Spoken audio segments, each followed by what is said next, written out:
앞에 예배드릴 수 있는 크신 은혜를 베풀어 주신 것 아버지 감사를 드리옵나이다. 아버지 또 한 주간 살아가면서 정말 생각으로는 우리 주님을 생각하며 우리 주님의 은혜에 감사하며 생각하며 살아간다 하지만은 나의 행동과 이 말은 정말 그거에 합당하지 못한 삶을 살았는지 아버지 이 시간 생각할 수 있도록 아버지 도와주시옵소서. 생각하는 시간 될 수 있게 아버지 이 시간 함께하여 주시옵소서. 아버지 나의 말과 행동이 정말 주님의 자녀답게 행동하지 못했는지를 아버지 이 시간 생각할 수 있게 도와주십시고 아버지 정말 우리 주님의 정말 자녀로서 부끄러움 없이 살아갈 수 있는 하루하루 살아갈 수 있도록 더욱더 우리 주님께서 큰 믿음을 허락하여 주시옵소서. 아버지 정말 살아가기에는 너무도 믿음이 연약함을 깨닫습니다. 아버지 날마다 주님의 그 말씀으로 깨닫게 하여 주시옵시고 말씀으로 더욱더 믿음이 강해질 수 있는 귀한 믿음의 자녀 될 수 있도록 아버지 인도하여 주시옵소서. 그래서 우리 주님이 주신 그 하루하루의 삶이 그 무엇보다도 정말 우리 주님이 주신 그 기쁨으로 살아갈 수 있도록 아버지 도와주시옵소서. 정말 이 세상의 모든 것을 볼 때에 참으로 암담하며 기쁜 일이 없을 때가 너무도 많이 있습니다. 하지만 아버지 하나님이여 우리는 그 자리를 우리가 맡은 그 자리를 지키면서 아버지 인내하며 나아갈 수 있는 아버지여 그런 믿음을 허락하여 주시옵소서. 그래서 아버지 하나님이여 우리 주님께서 정말 그 허락하신 아버지 정말 그 평화의 날이 올 때까지 아버지 하나님이여 참으로 인내하며 기다릴 수 있는 정말 믿음의 자녀들 될 수 있도록 아버지 인도하여 주시옵소서. 사랑의 아버지 하나님이여 이제 귀한 말씀을 드리려 합니다. 아버지 말씀을 들고 다니엘 서진 목사님을 기억하여 주시옵소서. 우리 목사님을 기억하시사 우리 목사님을 늘 우리 성령님께서 붙들어 주시옵소서. 오늘 또 준비하신 말씀 가운데 임하여 주시옵시고 그 말씀 하나하나에 아버지 우리 성령님께서 인도하여 주시옵시고 말씀 하나하나 듣는 우리들의 이 마음과 귀를 열어주시옵소서. 아버지 마음에 정말 위로하여 주시옵시고 믿음이 연약한 자 그 말씀을 듣고 또 믿음이 강해지는 귀한 시간 될 수 있도록 아버지 도와주시옵소서. 또 오늘 이 시간 또 특별히 성찬식이 있습니다. 아버지 성찬식을 통하여서 주님이 주신 아버지 하나님의 또 뜻을 확인할 수 있게 도와주시옵시며 그냥 이 시간을 흘려보내는 것이 아니라 주님이 정말 주님이 성찬식을 통하여서 또 저희들이 깊이 생각할 수 있는 귀한 시간 될 수 있도록 아버지와 도와주시옵소서. 주님께서 이 예배 가운데 함께 계심을 믿사오며 예수님의 이름으로 기도드렸사옵나이다. 아멘. 하나님 말씀 구약 아가서 2장입니다.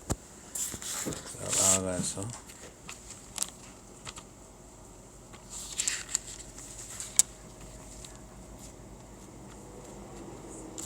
아가서 2장입니다. 제 성경으로는 960쪽이네요. 제 성경으로는 960쪽. 아가서 2장입니다. 아가서 2장 8절에서 17절입니다. 아가서 2장 8절에 17절. 내 사랑하는 자의 목소리로구나. 보라, 그가 산에서 달리고 작은 산을 빨리 넘어오는구나. 내 사랑하는 자는 노루와도 같고 어린 사슴과도 같아서 우리 벽 뒤에 서서 창으로 들여다보며 창살 틈으로 엿보는구나. 나의 사랑하는 자가 내게 말하여 이르기를 나의 사랑 내 어여쁜 자야 일어나서 함께 가자. 겨울도 지나고 비도 그쳤고 지면에는 꽃이 피고 새가 노래할 때가 이르렀는데 비둘기의 소리가 우리 땅에 들리는구나. 무화과 나무에는 푸른 열매가 익었고 포도나무는 꽃을 피워 향기를 토하는구나. 나의 사랑 나의 어여쁜 자야 일어나서 함께 가자. 바위 틈 낭떠러지 은밀한 곳에 있는 나의 비둘기야, 내가 내 얼굴을 보게 하라. 내 소리를 듣게 하라. 내 소리는 부드럽고 내 얼굴은 아름답구나. 우리를 위하여 여우 곧 포도원을 허는 작은 여우를 잡으라. 우리의 포도원에 꽃이 피었음이라. 내 사랑하는 자는 내게 속하였고 나는 그에게 속하였도다. 그가 백합화 가운데에서 양떼를 먹이는구나. 다 같이 보십니다. 내 사랑하는 자야, 날이 저물고 그림자가 사라기 전에 돌아와서 베데르 산에 노루와 어린 사슴 같아해라. 아멘. 오늘 말씀은 나의 사랑하는 이라는 제목으로 말씀을 증거합니다. 오늘은 이제 성찬식을 합니다. 이 말씀 증거하고 바로 성찬식을 하겠는데요. 오늘 본문의 제목이 나의 사랑하는 이입니다. 오늘 본문을 통해서 이 성찬의 빵과 포도주를 우리가 나누어서 먹고 마시는데 그 의미와 우리 신랑 되신 주님과 신자의 관계를 상고하고자 합니다. 오늘 본문의 이 8절 9절은 신랑이 도착하는 모습을 그리고 있습니다. 이 8절을 또 이렇게 히브리어 이렇게 직역을 하면 나의 사랑하는 이의 목소리구나. 보라, 자 그분이 오신다. 산들을 올라오신다. 언덕들을 뛰어오신다. 그러면 이제 신부가 지금 말하는 거겠죠. 화자가 신부가 되는 거죠. 신부가 지금 신랑에 대해서 말하는 거예요. 이 나의 사랑하는 이는 이 신랑이신 주님이십니다. 신부인 교회가 신랑을 나의 사랑하는 이라고 표현을 합니다. 신랑은 신부를 만나기 위해서 뛰어오는 것입니다. 신랑과 신부는 서로 빨리 만나고 싶습니다. 그런데 산들과 언덕들이 중간에 많아서 빨리 만나는 것을 방해합니다. 그러나 신랑과 신부의 만남은 좌절될 수 없습니다. 신랑은 신부를 향해 열심을 내서 산과 언덕을 넘어 달려오는 것입니다. 요한복음 10장 27절에 보면 내 양은 내 음성을 들으며 나는 저희를 알며 저희는 나를 따르느니라. 여기 신부가 내 사랑하는 자의 목소리, 신랑의 목소리라고 그랬잖아요. 주님의 양은 주님의 음성을 아는 것입니다. 주님도 또 주님의 양들을 아십니다. 주님의 양들은 주님을 따르는 것입니다. 엄마 아빠는 자녀들의 목소리를 압니다. 또 자녀들도 엄마 아빠의 음성을 알죠. 여기 보면 그 산과 작은 산이 있는데 이게 이제 신랑이 신부에게 빨리 오는 걸 방해하는 장애물이 되고 있어요. 근데 로마서 8장 35절에 보면 누가 우리를 그리스도의 사랑에서 끊으리요 환난이나 공고나 핍박이나 기근이나 적신이나 위험이나 칼이라. 그래서 이 적신이라는 것은 헐벗음, 벌거벗음 이런 말인데 어쨌든 이 우리의 그리스도의 사랑을 방해하는 이 장애물들이 있죠. 환난, 곤고, 핍박, 기근은 이게 가문다든가 이렇게 흉년이 드는 거, 적신, 헐벗음, 또 위험, 칼 이런 방해물이 있지만 이 신랑 되신 그리스도와 신부인 신자의 사랑을 결코 방해할 수 없다, 끊을 수 없다. 그래 로마서 8장 35절이 말하고 있습니다. 신랑 되신 그리스도와 신부인 교회 사이에 산이나 언덕 같은 장애물이 결코 신랑과 신부의 만남을 좌절시킬 수 없습니다.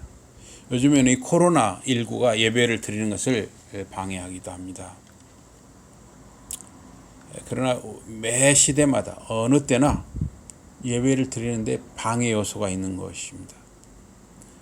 그러나 신랑이신 주님과 신부인 교회의 이 신자와 만남은 실패할 수 없어요. 주님이 항상 그 능력이 주님이 우리를 만나 주시기 때문입니다. 성경에 보면 주님과 신자의 만남이 여러 군데 나오고 있습니다. 예수님이 부활하셨다는 소식을 듣고 제자들이 기뻐하면서 무덤으로 달려갔다 그랬습니다. 또 이제 주님이 부활하시고 그 빈 무덤을 보고 주님의 시신이 없는 것을 보고 울고 있는 이 막달라 마리아에게 부활하신 주님이 찾아오셨습니다. 또 주님이 십자가에서 이렇게 돌아가실 때 양 옆에 강도가 나란히 십자가에서 죽게 됐는데 십자가에서 한편 강도의 심령에 주님이 찾아가셨습니다. 그래서 한편 강도는 그 십자가의 상에서 구원을 얻었던 것이죠. 또 사도 바울은 주님을 만나기 전에는 교회를 박해하고 신자들을 잡아 가두고 죽이는 이런 핍박자였습니다. 그래서 다메섹으로 교회를 박해하기 위해서 가는 길이었습니다. 근데 그 길에서 부활하신 주님이 바울에게 찾아오셨습니다. 그래서 이 성경에 보면 이렇게 신랑이신 주님과 신부인 신자의 만남은 결코 막을 수 없는 것입니다. 이 본문 여기 9절에 보니까 내 사랑하는 이는 노루어 같고 어린 사슴 같아요. 보세요. 그분이 우리 벽 뒤에 서 있어요. 창문을 통해 들여다보고 창살을 통해 엿보고 있어요. 이 신랑이 뛰어놓은 모습은 마치 노루와 젊은 사슴과 같이 빠르고 힘차고 아름답습니다. 신부의 마음을 설레게 합니다. 신랑은 장애물을 극복하고 빠르게 신부의 집에 도착했습니다. 신랑은 신부가 있는 방의 문을 벌컥 열고 들어가지 않았습니다. 신랑은 집의 벽 뒤에 서서 창문 틈으로 간절한 마음으로 신부를 들여다보고 있었습니다. 신부는 그 모든 상황을 알고 그 사실을 노래했습니다. 신랑이 도착하자마자 신부를 부르지 않았습니다. 신부도 신랑이 도착을 알지만 기다렸습니다. 왜 그랬을까요?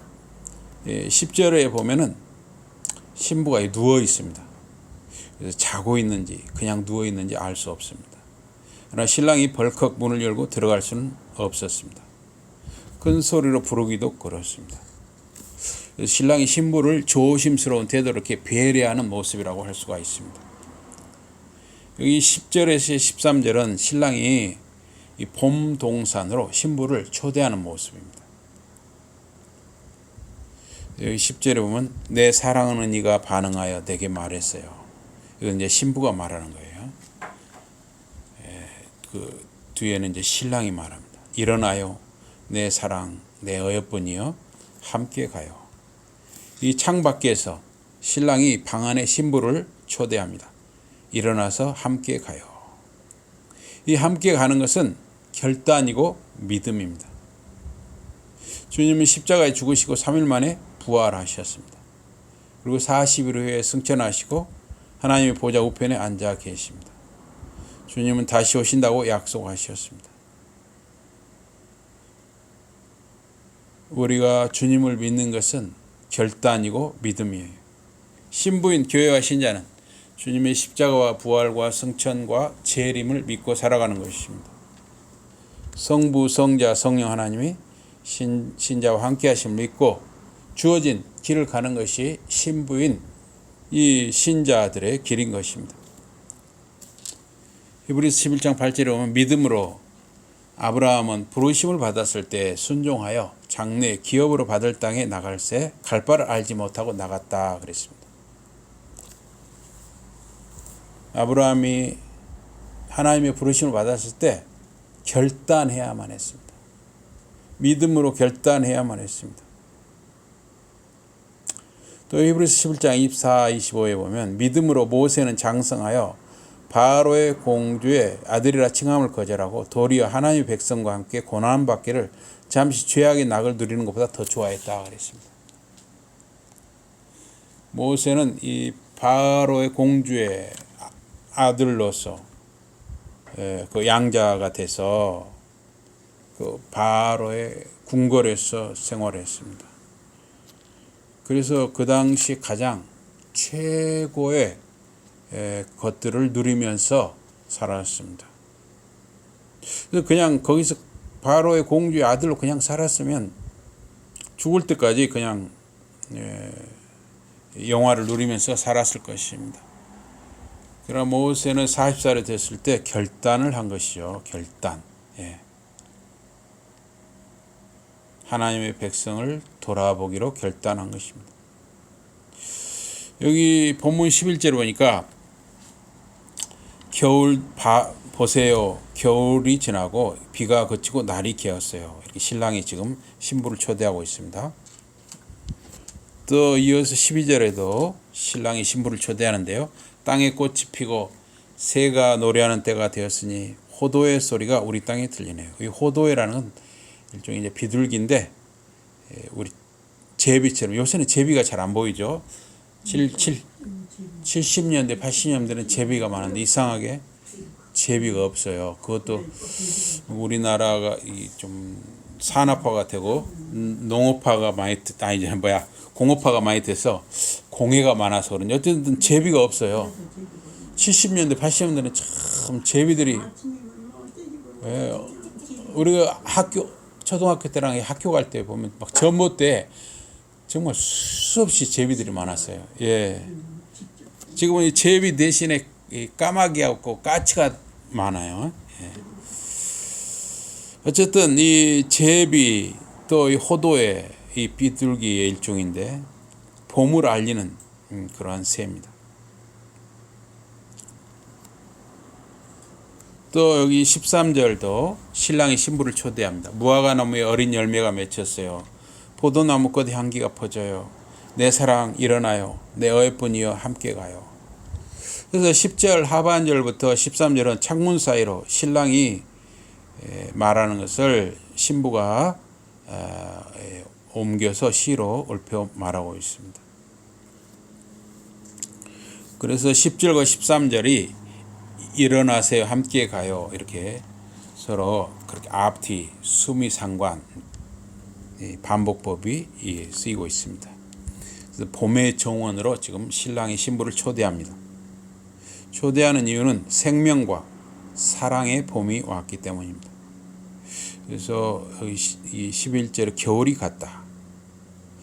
또 여기 11절에 비가 그쳤다면 우기철이 끝났다는 거예요.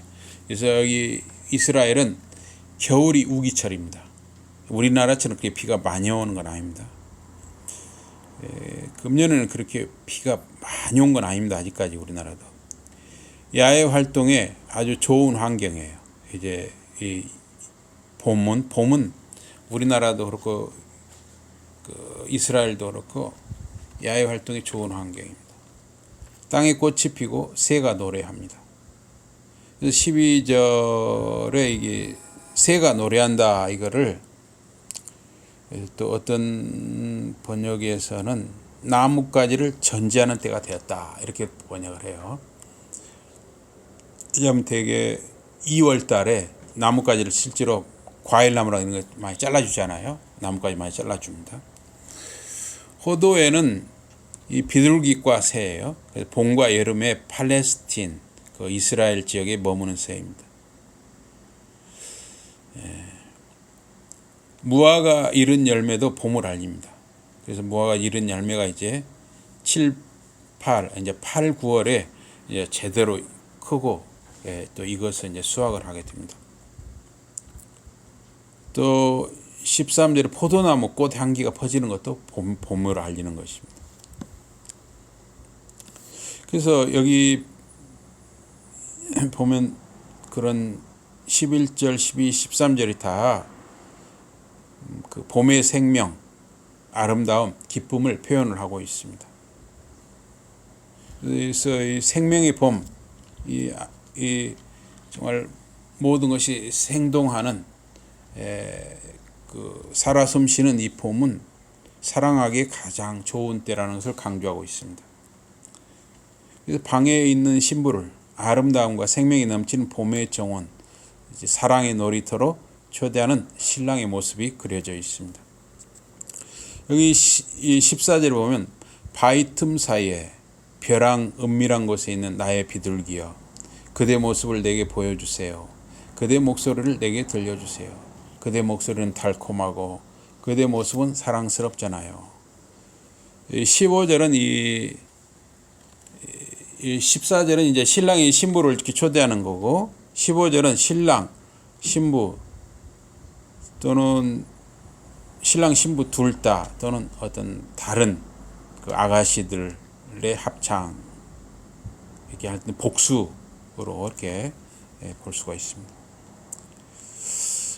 15절은 그대들은 우리를 위해 여우들을 잡아요. 작은 여우들을. 그것들이 포도원들을 망치고 있잖아요. 꽃이 한창인 우리 포도원을. 이 14절은 신부에 대한 신랑의 초대가 지속되고 있습니다. 신랑은 신부를 비둘기로 부르고 있습니다. 당시 문화에서 또는 아가서 문맥에서 비둘기는 사랑의 상징, 매력의 대상입니다. 그래서 비둘기의 습성처럼 사람의 접근이 어려운 가파른 바위 틈에 지금 비둘기가 수줍게 숨어 있어요. 다소 곳이 집안에 있는 신부의 모습과 유사합니다. 신랑은 사랑스러운 신부의 달콤한 목소리, 또 사랑스러운 얼굴이 간절히 듣고 싶고 보고 싶은 것입니다. 또 비둘기가 이 사람의 손길이나 짐승의 접촉이 어려운 가파른 바위 틈에 숨은 모습으로 묘사되는 것은 비둘기의 순결을 상징하기도 합니다. 그래서 정원이나 우물, 샘은 아가서에서 여인의 육체, 또 성, 더 구체적으로는 가장 은밀한 부분을 의미하기도 합니다. 그래서 신랑이 신부를 잠긴 정원, 덮은 우물, 봉한 샘으로 부르는 것은 신부의 순결 또는 처녀성을 의미합니다. 또한 신랑이 신부를 신뢰한다는 뜻이기도 합니다. 그래서 15절에 이 포도원을 허는 여우는 포도를 따먹는 것으로 보는 해석과, 여우가 포도를 따먹는 것으로 본 해석과 기타 여러 해석이 있습니다. 여기서는 이제 기타 여러 해석은 생략을 하겠습니다. 그래서 여우는 어쨌든 포도원을 방해하고 해치는 자를 의미합니다. 신랑과 신부의 은밀한 사랑을 방해하는 것이 짐승일 수도 있고 사람일 수도 있습니다. 온전한 사랑을 방해하는 많은 요소들이 있죠. 또 환경이 될 수도 있죠. 여기 본문 16절에 신부가 이제 신랑에 대해서 말하고 있습니다. 내 사랑하는 이는 나의 것, 나는 그의 것. 그는 백합화 가운데서 꼴을 먹고 있죠. 17절도 역시 신부가 묘사하는 것입니다. 날이 숨을 쉴 때까지, 그림자가 도망갈 때까지 내 사랑하는 이여 돌이켜 노루처럼 되시거나 골 깊은 산들 위에 어린 사슴처럼 되세요. 여기 16절은 신랑과 신부의 사랑의 절정을 나타내고 있습니다. 또한 사랑의 배타성, 즉 독점성을 말하고 있습니다. 신랑은 오직 신부의 것입니다. 신부는 오직 신랑의 것입니다. 그래서 이 신랑과 신부는 다른 사람과 나눌 수 없는 것이에요. 다른 사람이 끼어들어서는 안 되는 것입니다. 두 사람의 친밀한 육체적 관계는 서로에 대한 자발적인 소속을 뜻하는 것입니다. 신랑은 신부의 것이고 신부는 신랑의 것입니다. 기타 다른 누구의 것도 될 수 없고 되어서도 안 되는 것입니다. 부부가 되는 것은 육체적으로 하나됨과 서로에 대한 헌신, 정절을 지키는 것입니다. 사랑하는 두 사람은 서로에게 속한 독점적인 관계이기 때문에 다른 어떤 방해, 다른 어떤 사람의 방해도 허용할 수 없고 허용해서도 안 되는 것입니다. 아가서 8장 6절 7절과 여기 2장 16절은 아가서의 주제라고 할 수가 있습니다. 아가서 8장 6절에 7절에 보면 너는 나를 인같이, 한번 읽어보겠습니다. 우리 8장 6절 7절 한번 읽어보겠습니다. 8장 6절 7절입니다. 8장 6절 7절 다 같이 한 목소리로 보겠습니다. 예, 8장 6절 7절.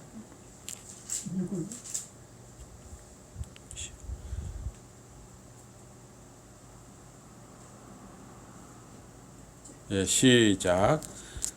너는 나를 도장같이 마음에 품고 도장같이 팔에 두라. 사랑은 주홍같이 강하고 질투는 수월같이 잔인하며 불길같이 일어나니 그 기세가 여호와의 불과 같으니라. 많은 물도 이 사랑을 끄지 못하겠고 홍수라도 삼키지 못하나니 사람이 그의 온 가산을 다 주고 사랑과 바꾸려 할지라도 오히려 멸시를 받으리라. 우리에게 6절 7절 다 읽었습니다. 예, 맞습니다. 그래서 여기 8장 6절 7절과 본문 2장 16절은 아가서의 주제라고 할 수 있어요. 신랑과 신부는 서로에게 배타적이고 독점적이다 하는 거예요. 그 다른 어떤 것도 둘 사이에 끼어들거나 방해하는 것을 허용하지 않습니다. 이것은 신랑이신 그리스도와 신부인 교회와 신자 사이는 순결하고 배타적이고 독점적인 것입니다. 하나님과 신자 사이에, 하나님과 하나님의 자녀 사이에, 신랑과 신부 사이에 돈도, 명예도, 권력도, 이성도, 우상도, 그 어떤 것도 교회와 하나님 사이의 관계를 방해할 수 없고 허용해서도 안 된다 하는 것입니다. 그래서 호세아서에 보면 이 하나님과 하나님의 백성 사이, 신랑과 신부 사이를 이 신부가 신랑이신 하나님을 배반하고 이 음녀가 됐다고 표현하고 있어요. 음녀. 우상을 섬기고 다른 것을 더 사랑하는 것은 음녀가 되는 것으로 표현하고 있어요. 여기 17절은 여기 본문 17절은 신랑과 신부가 친밀하게 육체적으로 사랑을 나누고 하나가 되는 광경을 묘사하고 있습니다. 여기 17절, 여기 17절 한번 같이 보겠습니다. 17절, 2장 17절입니다. 2장 17절, 2장 17절 다 같이 2장 17절입니다. 다 같이 시작. 내 사랑하는 자야, 날이 저물고 그림자가 사라지기 전에 돌아와서 베데르산의 노루와 어린 사슴 같을지라 그랬죠. 예. 그래서 이거는 이 17절은 직역한 걸 보겠습니다. 날이 숨을 쉴 때까지, 날이 저물고를 날이 숨을 쉴 때까지, 그림자가 도망갈 때까지 내 사랑하는 이여 돌이켜 노루처럼 되시거나 골 깊은 산들의 어린 사슴처럼 되세요. 그렇죠? 그래서 노루나 사슴은 굉장히 생명력이 있고 젊은 모습이고 힘차고 활력 있는 모습이 있죠. 그런 힘차고 활력 있는 모습으로 열정적으로 신부인 나를 사랑해 주세요. 아주 그러한 아주 깊은 사랑의 묘사라고 할 수 있습니다. 그래서 이 신랑이신 하나님과 신부인 하나님의 백성 사이는 이렇게 신랑 신부의 가장 깊은 내면까지도 들어가는 경험을 해야 하는 거예요. 하나님의 백성, 하나님의 자녀인 이 신자들은 하나님과 이런 깊은 관계, 깊은 교제, 마치 신랑과 신부가 가장 내밀한 가장 깊은 사랑의 관계를 나누듯이 이렇게 가장 친밀한 관계가 되어야 되고 그런 교제까지 이르러야 한다는 것이에요. 그러기 위해서는 우리가 하나님을 더 알아야죠. 말씀을 더 깊이 알아야 되고 더 기도를 통해서 하나님과 가까이 다가가야 돼. 또 우리의 삶 속에서 우리가 신랑이신 하나님의 자녀요 신부라는 것을 삶 속에서 드러내야 하는 것이죠. 예.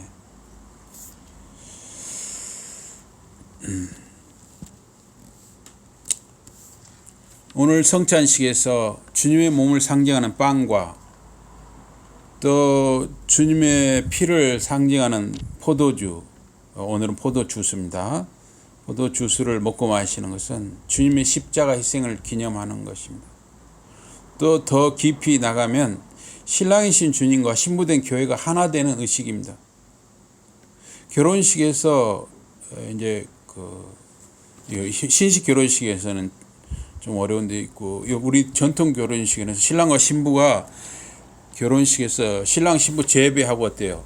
합한주를 서로 나눠 마시. 합한주라는 것은 신랑과 신부가 하나가 된다는 뜻이에요.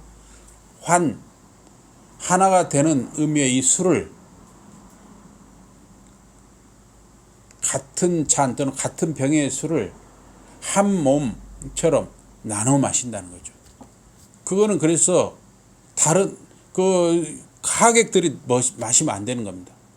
신랑과 신부만 마셔야 되는 거예요. 합한주는 신랑과 신부만 다 마셔야 되는 거예요. 신부가 혹시 먹다 남겼다면 신랑만 먹어야 되는 거예요. 다른 사람들 그거 나눠주면 안 되는 겁니다. 그래서 이 빵과 포도주는 이 성찬식은 아무나 이렇게 하는 게 아니에요. 신랑과 신부의 이 하나가 되는, 한 몸이 되는 의식이란 말이에요.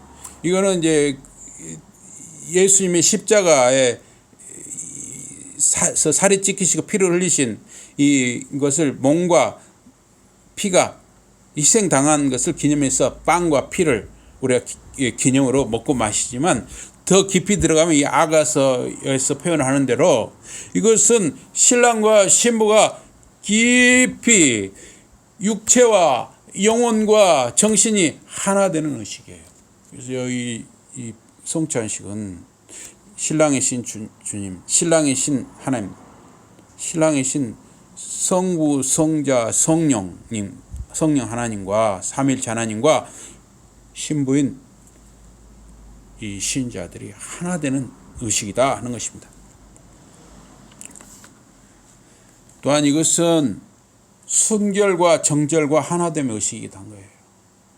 그래서 우리는 남자가 됐든 여자가 됐든 육체적으로나 정신적으로나 영혼이나 삶 속에서 순결과 정절, 우리가 하나님의 신부라는, 주님의 신부라는 이런 지조, 이걸 잃어버려서는 안 된다는 것이에요. 우리가 살아가면서 얼마나 말이라든가 행동, 생각 이런 데서도 이런 순결, 정절, 지조를 흔들릴 수가 있어요. 그래서 우리가 보는 거, 듣는 걸 정말 조심해야 하는 것입니다. 누구와 말 섞는 것도 조심해야 하는 것입니다. 교회 구성원인 신자 각자는 성찬식에 참여해서 주님의 빵과 포도주를 먹고 마심으로 주님과 하나가 되는 것입니다. 신랑과 신부가 하나가 되는 것과 같은 것입니다. 주님의 순결한 신부로 살아가는 것을 다짐하고 마음에 새기는 의식인 것입니다. 오늘 성찬 의식을 통하여 주님과 더욱 한 몸이 되고 성결하고 지조를 지키는 신부로 살아가는 저와 여러분 되시기를 주님의 이름으로 축복합니다. 기도하겠습니다. 하나님 아버지 고맙습니다. 이 시간 저희들이 성찬식을 거행하고자 합니다. 신랑 되신 주님과 신부인 저희가 정말 하나가 되고 한 몸이 되는, 참으로 이 거룩하고 이 엄숙한 예식을 거행하오니 우리의 삶에 은혜를 베푸셔서 우리의 삶이 육체적으로나 영적으로나 정신적으로나 삶이나 행동 말에서 더럽혀지지 않도록 저희들을 항상 지키시고 붙들어 주시옵소서. 예수 이름으로 감사 기도드리옵나이다. 아멘.